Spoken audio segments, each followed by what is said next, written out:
Welcome to the channel. In this video, we will demonstrate simple, delicious Southern biscuits made in the Dash Mini Pie Maker. This is a Larry under pressure production. Now, here he is. Hello everybody, and welcome to this session. In this session, we're going to be fixing Southern style biscuits in the Dash Mini Pie Maker.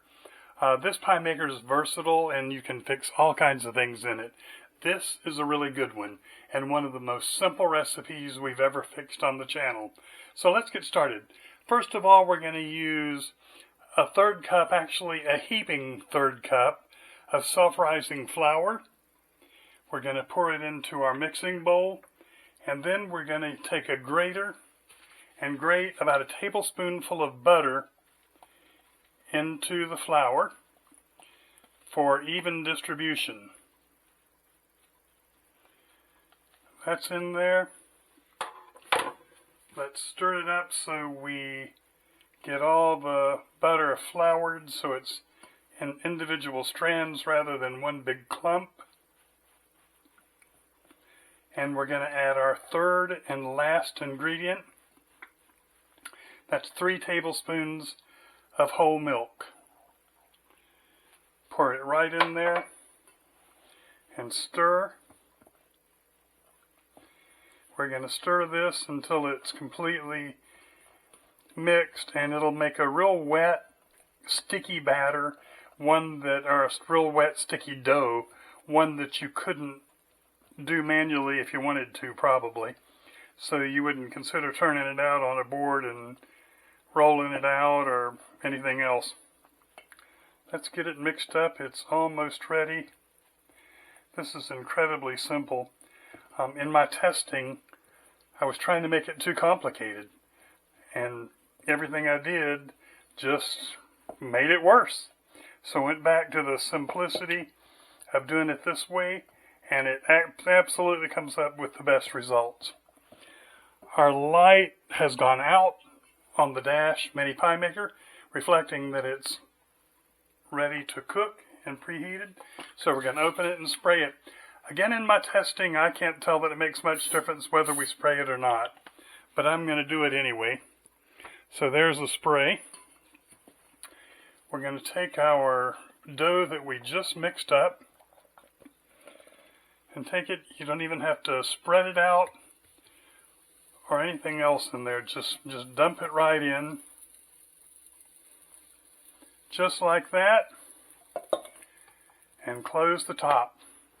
That's all we do. Now we're going to let it heat for about 9 minutes, and we'll come back and take a look at it at that time. It's been cooking now for about 5 minutes, so I thought we'd take a quick peek at it and see. Ooh, look at that. Look how nicely browned it is. Okay, we'll let it finish for the next 4 minutes, and then we'll take it out. We're at the 9-minute mark. Let's take a quick look and see if we're done. Yeah, looks like we're done. Feels nice and crispy on the outside. I'm going to unplug the dash, and we're going to get this out and get it on a plate. Look how pretty and brown that is, and the bottom's real nice too. Looks great. Looks nice and done. We're going to put it on the plate, and we're going to let it cool for just a minute. Then we're going to cut it, see what it looks like inside, and then we're going to put some butter and jelly on it and give it the taste test. Let's cut it open and check the texture of it. But it looks amazing.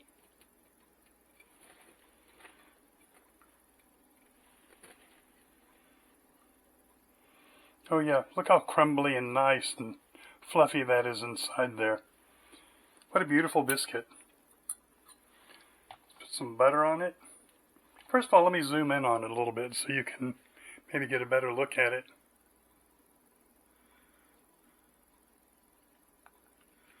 Let's put some butter and jelly on it.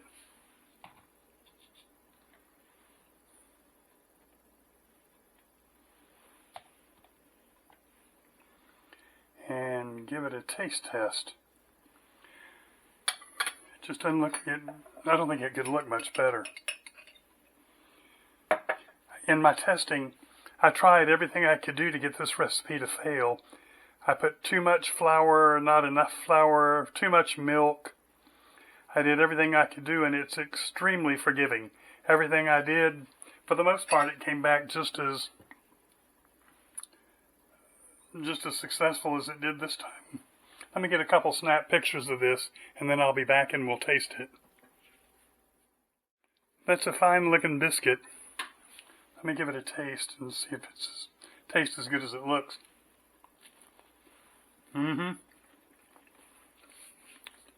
It does. Couldn't be much better. Now, a couple notes here. If you were going to make this for a group of people, obviously with it cooking for 9 minutes, even though it only took about 2 minutes to mix up, so you've 11 minutes and you've got a biscuit, you'd want to fix it like in a traditional way where you could make several of them, roll them out, cut them, do them in the oven, because it would take far too long, and by the time you got several of them done, they'd be cold before you could get some more out. But if you were fixing biscuits for just 1 or 2 people in the morning for breakfast, to either put sausage on, to use for gravy biscuits, or to put ham on, or cheese, or butter and jelly like I'm doing here, whatever you wanted to do, this is the way to go, because you can whip these things out in almost no time, and you can have a hot biscuit with everything to go on it and eat it on the way to work and not have to stop by Chick-fil-A or someplace and get a biscuit made there. So give it a try and see what you think. I'm also, in my testing, I've gotten to the point that I've gotten real good at making these with cinnamon and raisin too. It's just a variation of this recipe and just as simple as this. And just as soon as I can, and the next day, I'll do a demonstration with the cinnamon raisin, and I'll add a link to the bottom of this video so you can check that out too and try it. I actually think the cinnamon raisin's a little bit better than these are, but they're both excellent, so give them a try. I appreciate you visiting the channel. It's always good to have you. It's great to have returning subscribers and returning people. Always nice to have you back. Y'all know I love you. And it's always nice to have new people on. And we'd love to have your subscription as well if you've gotten some things out of this video. So check us out below for a full recipe, as simple as it is, for this item, and links to a lot of important merchandise that we use on the channel. And we'll catch you on the next video. We appreciate your watching our instructional video. In the space below, you'll find a printed recipe and Amazon links to many of the items Larry uses in cooking. Please like, subscribe, and share below. It greatly improves our exposure and you'll be notified as soon as we post new videos. Thanks again, and we look forward to seeing you again soon.